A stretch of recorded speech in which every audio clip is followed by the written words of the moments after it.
Are you guys good at cooking? Yeah, me neither. I suck at it. I, for breakfast, crack eggs into a plastic bowl, and it comes with cheese and sausage, and then I microwave it. That is the closest thing to cooking that I do. Well, the person that we're talking about today would be like, actually, I'm a really good chef. That's right, ladies and gentlemen. Some of you may have guessed it, probably because his face is in the thumbnail. It's Joshua Weissman. Well, why are we talking about this guy? Thank you so much, idiot person that I made up who's asking the question. Originally, this video was gonna be a bit shorter. Recently, it was discovered that one of his old thumbnails included a picture of a burger that was not in his video. In fact, it was ripped from somebody else's video of them making a burger. Here's that thumbnail, look at it. Oh my gosh, look at that burger. Wow, you guys aren't gonna believe this, but if we take a look-see over, oh my gosh. And this one is from the Burger Dude's thumbnail from the video Animal Style Burgers Without the Animals, Vegan In-N-Out. So you can see we got a little, you know, that little drippy sauce there and like this like little butt cheeks hanging down right here.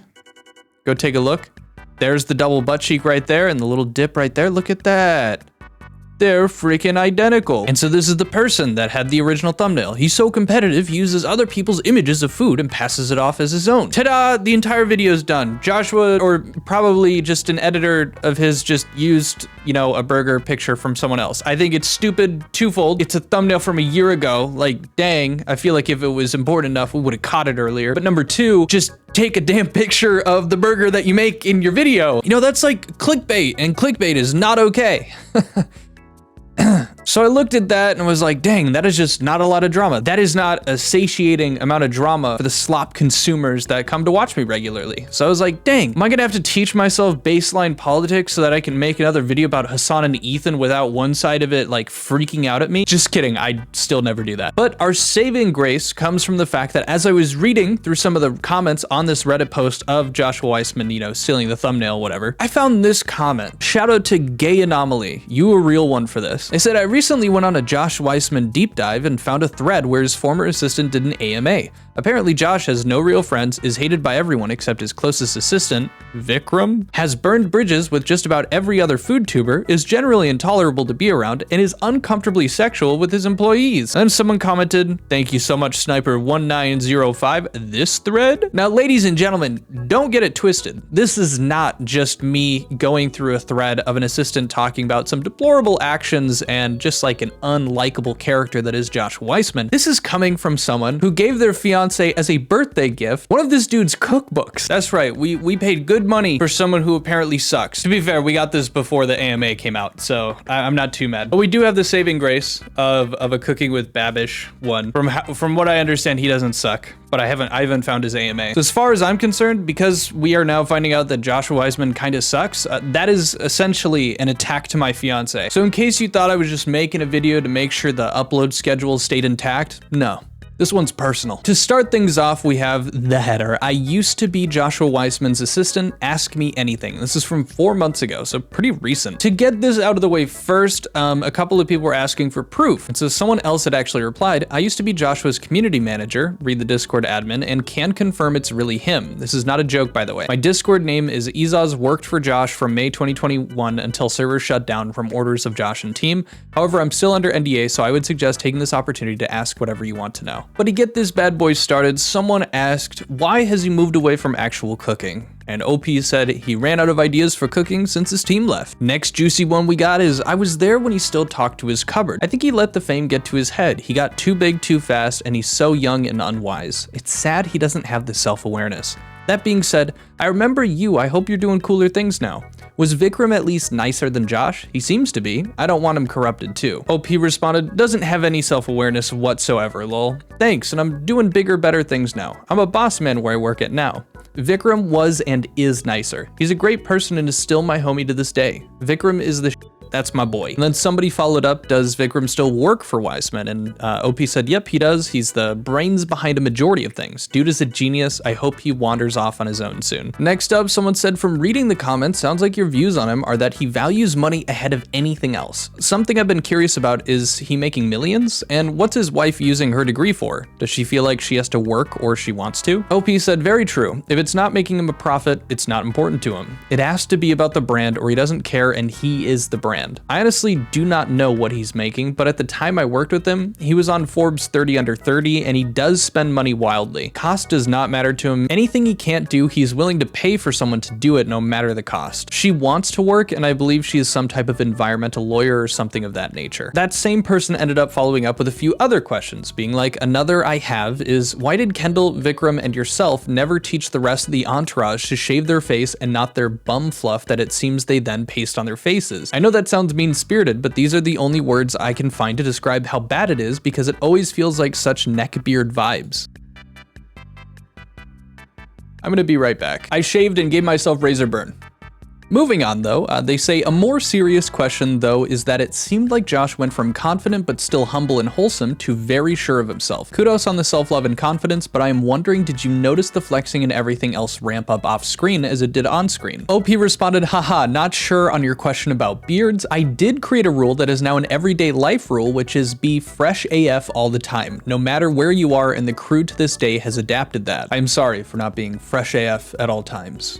I will do better, mysterious former assistant of Joshua Weissman. He continues on, he would also try to do it off screen around the squad, but even the team would be like, dude, you're whack, lol, and just laugh at him. I believe in regard to him trying to flex. He would get upset and tell everyone to get back to work or awkwardly change the subject or start making sex noises. Are my attempts at flexing my YouTuber money not working on you guys?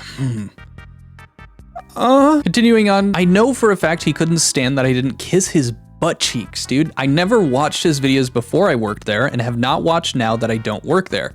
I would only watch the videos to give the editing team feedback when I worked there. His flex was always lame to me, like he was trying too hard to fit in with the crew. We'd all hang out off camera and never invite him because we knew he wouldn't show up, or he would and complain because nothing was his idea. The weird flexing was always there. Maybe more people notice it now and that's why it's ramped up. And then he followed up someone saying, you've mentioned the weird sex noises a few times now, and he says, it always felt like he was hitting on me and trying to see if I would budge. His girlfriend at the time, now wife, would say, Josh has a crush on you. So many times it was extremely uncomfortable. Next question was, did he talk other culinary YouTubers or was he worried about them or kept tabs on them? OP responded, oh yes, most definitely to the max. And they were like, okay, but who though? And OP responded, anyone and everyone you can think of, especially Nick. I found Nick. I think this is the Nick. I searched up cooking YouTuber and Nick Di Giovanni showed up, so I think it's him. But back to it, someone said, if I remember correctly, there were some subtle jabs at binging with Babish in a few videos. Thought that was kind of gross after Babish helped him early on with the collab. Was there a falling out or beef? No pun intended. Lamau. OP said, not that I know of. From what I know, Babish ghosted him.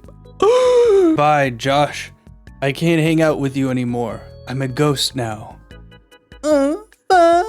He makes sex noises. That was a really dumb bit. I don't really care. I'm hoping that will make my fiance laugh. So, sorry. Rubber Band Man 10 asks, was he just as pompous and weird when he collabed with people? All the collab vids with Guga and Babish and stuff seem so forced and awkward. OP said, yes, indeed. Dude is just overall socially awkward. Also adds to the reason he has no real friends. And now onto something pretty disheartening. Someone says, why are all of his books so bad? Like nothing is checked at all and all the recipes seem to just be wrong? And OP responded, I'm assuming book was rushed because it was never really worked on. And then they replied to a comment that was deleted saying recipes were sent to an editor who knows nothing about cooking. The recipes were never tested or reviewed and passed on to someone who only checks spelling.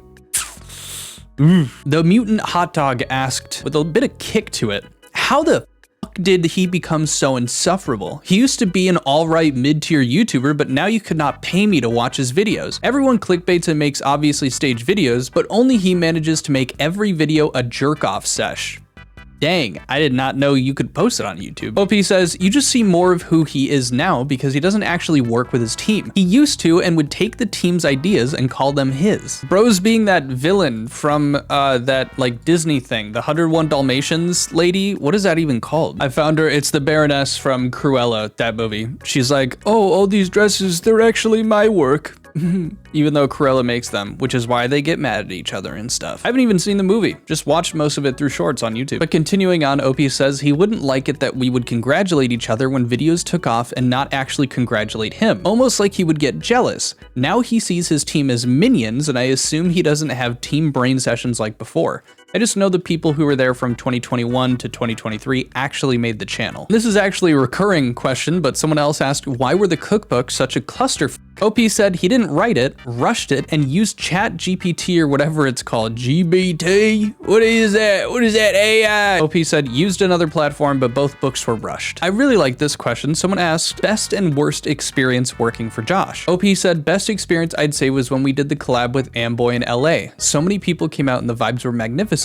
Also, the people I worked with on the team have become lifelong friends except for JW himself. I love that their favorite experience was when they collabed with someone that this OP actually really did enjoy working with. That's really funny. Worst experience was also in LA. Joshua wanted to throw a party and the team was so excited to plan it and invite people. Josh gets mad for everyone inviting their personal friends and asks to not invite anyone except for people he knew. He ends up being the only one inviting people, and at the end of the night, only one person showed up. It was highly embarrassing and eye-opening. Then someone else asked about Josh. What's his personality like off camera, like away from a production day? OP said it's very weird. He's a weird guy overall. What you see on camera is not really him, it's just a front. And they asked if OP could elaborate a bit. And so they go on to say, for example, off camera, and when it would be just him and I in the office, he would randomly make sex noises for no reason and randomly tell me I was cute. Never speaks about anything that is not food related and would never do anything outside of work. No social life except going to the gym.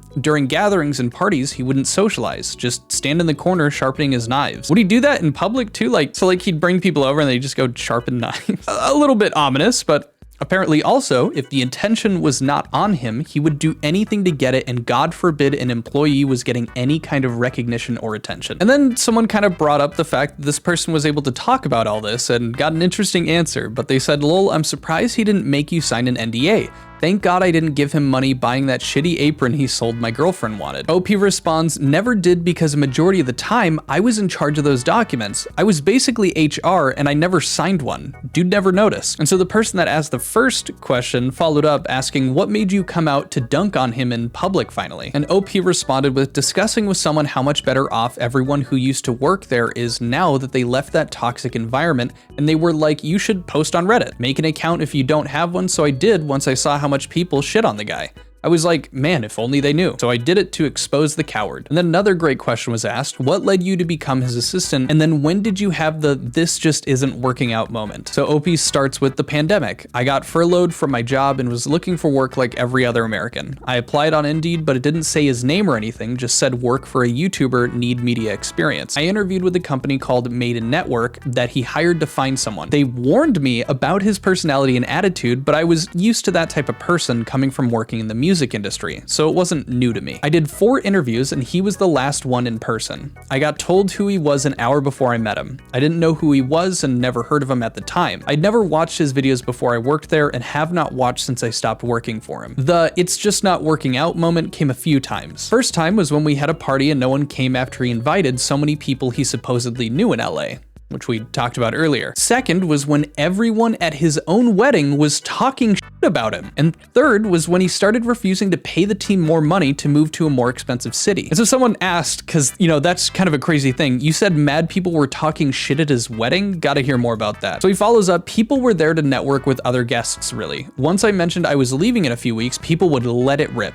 At the end of the day, it was very sad to see. A wedding should be about celebrating the couple, and it was far from it. If you are so disliked that people are comfortable talking you at your wedding, they shouldn't have been on the list. Like, I feel like most people would figure out those kinds of people and would not want them there. But number 2, like, you are really far from likable if this is where we're at. If you're at your own wedding and people are trash talking, that's insane. Next up, someone asks, okay, why did the Discord close down? Why did Josh not want to collab with Nick Giovanni as he claimed towards the mods? Why did he not pay the mods when he said he would? Why didn't the contract get delivered? OP responds, I believe the first Discord closed down because Josh simply didn't see a benefit from it or profit really. He tried to bully and talk to the mods like they were his employees and didn't live up to his word.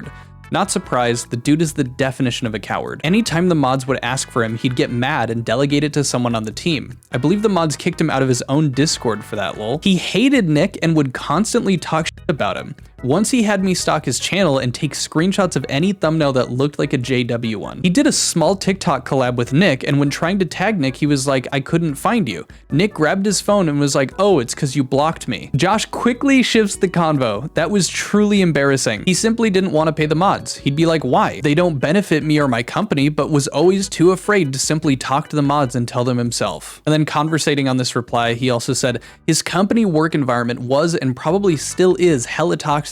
Never met anyone who enjoyed or enjoys working for him besides Vikram. But on a lighthearted note, someone asked, is Josh good to his fans? Does he meet with them? Does he hate them? Nope, he said yes, he's very nice to his fans. Would take pics with anyone and sign anything they'd like signed. Someone asked, you keep mentioning that he was a coward. What made you feel so strongly about this word exactly? And OP says he wasn't a man of his word. Made myself and other employees so many promises that he never kept his word, and he would avoid confrontation with anyone at any cost. He would rather have someone else do his dirty work, like firing people or simply telling someone that they weren't doing their job. And lastly, because I wanted to see if like there was anything that was nice to say about the guy other than like, you know, he had a bad wedding and people felt bad about it. Someone asked, would you say he has anything redeeming about himself? Also, what would you say was the worst experience you've had with him? And OP responded, I would say he does not. Worst experience would be when he would throw tantrums in public for not getting his way, yelling, throwing the phone like a child. Did that a few times at airports when employees would upset him. So there you have it, a nice little chill video where we're just, you know, making fun of a dude who doesn't seem all that of a nice guy. But that's it for the video. If you enjoyed it, you stuck around to the end, consider subscribing. My hair is only going to get longer. And if you're new to the channel, like to play video games or just talk shit, come join the Discord. It'd be really fun. It'll be linked in the description and in the comment section. So check it out. I guess you could like the video too if you want to, but like that's like totally up to you. Like I'm not even like crazy about it. Like, you know, all right, see you, bye. Adios, goodbye, go. See you, loser.